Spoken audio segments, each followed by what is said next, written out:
जो राजेश चौहान की मम्मी है, ये दर्शकों को सारा सच्चाई बताना चाहती हैं, क्योंकि इनके साथ बीता था, इन्हीं के लड़के थे। जो बात इनको पता है वो किसी को नहीं पता है, और जो घर में घट रहा था, ये एक बैग मौत नहीं हुआ है, इसके पीछे बहुत कहानी है। लगभग सताया जाना, उनको इग्नोर करना, उनको दूर हटाना, शादी होने के बाद भी उनको शादी वाला दर्जा न मिलना। बताइए दादी। वो हमारा लड़का को ना वो अपने पसंद से शादी किया है। उसके घर मेरा लड़का गया, उसका पिताजी लिया कर गया।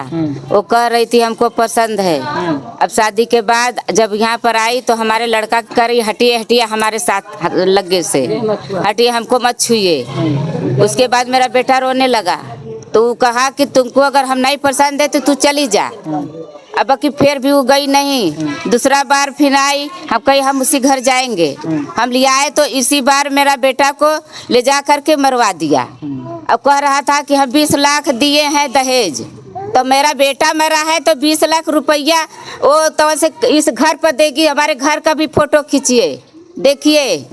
अब वहाँ पर प्रशासन कह रही थी हमारी बहू गई उसको आने, तो प्रशासन हमारे बहू का मोबाइल छीन लिया, उसको छीन लिया। वो कह रहा था कि तुम्ही को हम 20 लाख में फंसाएंगे दहेज में। मेरा लड़का का बॉडी पड़ी है, उसको तो दहेज लिखाना है। अब प्रशासन नहीं सुन रही है मेरा। देखिए, क्रॉस FIR इसलिए लिखा जाता है, जब क्रॉस FIR लिख जाता है ना तो केस हल्लुक हो जाता है। प्रशासन यही कहेगा कि अरे आपके तरफ से आरोप है, तो वो भी आरोप लगा रही है।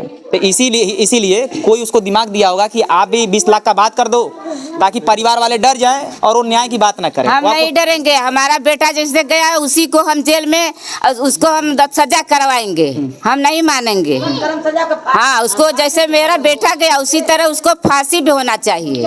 हाँ, हम नहीं मानेंगे। मेरा बेटा लिया कर वो भी दे। हमारा बेटा गया, मेरा कलेजे का टुकड़ा गया, वो हमारा रोटी था।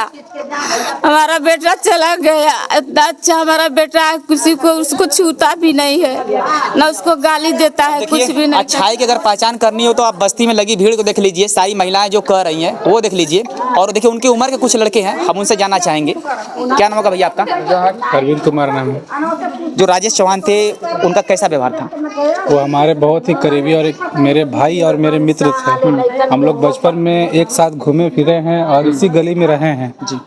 और जहाँ तक ये सारी बातें कही जा रही हैं उनके बारे में कि मतलब ये 20 लाख दहेज का जो भी बात हो रही है वो सरासर गलत बात है। और जाहिर सी बात यह है कि अगर किसी के घर का एक लौता एक लड़का जो है कि अगर किसी घर का चला जाएगा, आप सोचिए कि उसके घर पे क्या बीत रही होगी। और वो ऐसी औरत हैं कि यहाँ तक वो रुकने तक के तैयार नहीं हो रही हैं।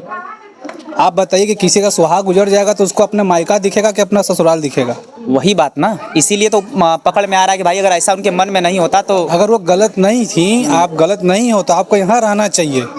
भाई किसी का अगर सुहाग गुजर जाएगा तो उसकी जिंदगी उजड़ जाती है। बाकी ये बताइए कि कभी जैसे उनके जीवन में क्या चल रहा था, कभी आपसे कभी चर्चा किए थे कि मेरी जिंदगी में ऐसा हो रहा है? नहीं, देखिए ये तो बात है कि भाई वो बस उनकी बस एक ही शिकायत थी कि भाई उनकी जो वाइफ है उनके साथ वो सही से व्यवहार नहीं करती थी, सही से मतलब उनके साथ रहती नहीं थी। जैसे एक होता है कि एक पति का जो संबंध होना चाहिए वो संबंध नहीं था उन लोगों के बीच। देखिए, सारे लोगों का यही कहना है, बस इससे साफ स्पष्ट एक ही बात है कि उनके दिल में कोई और था। बस शादी हो गया था, एक बंधन को निभा रही थी, बस उनको चले जाना चाहिए था। जैसे जिस हिसाब से उनके साथ रह करके प्लानिंग रचना मारना ये नहीं करना चाहिए था, उनको चले जाना चाहिए था। इनका कहीं और शादी हो जाता, कम से कम जिंदा तो रहते हैं। कम से कम तुम किसी के घर बसा नहीं सकते तो किसी घर को उजाड़ो तो मत। आज तुम यहाँ की हो, कल के तुम कहीं और भी तो करने की कोशिश करोगे, कल कहीं भी और भी करोगे तो कल कहीं और भी ऐसा ही करोगे। फिर कल किसी और के घर का लड़का जाएगा, ऐसे ही जान देकर जाएगा, ऐसे उसका ऐसा जान चला जाएगा। जिसके घर के एक लड़के गुजर जाते हैं उसके घर पे देखिए कैसे गुजरता है घर, कैसे लोग रहते हैं। वो तो लड़की है, उनको क्या समझ में आ रहा है? आज वो तो निकल गई यहाँ से, सोच रही है कि हम तो भाई यहाँ से निकल गए, हमारा सब कुछ खत्म हो गया। बाकी जिस हिसाब से जनपद चंदौली में अलीनगर में घटना घटी है, सच में जितने भी लोग सुन रहे हैं ना उनको विश्वास नहीं हो रहा है कि कोई पत्नी अपने पति को इतना प्लानिंग तरीके से मार रही है और मारने के बाद ऐसे जा रही है जैसे उसको थोड़ा सा भी फर्क नहीं पड़ रहा है।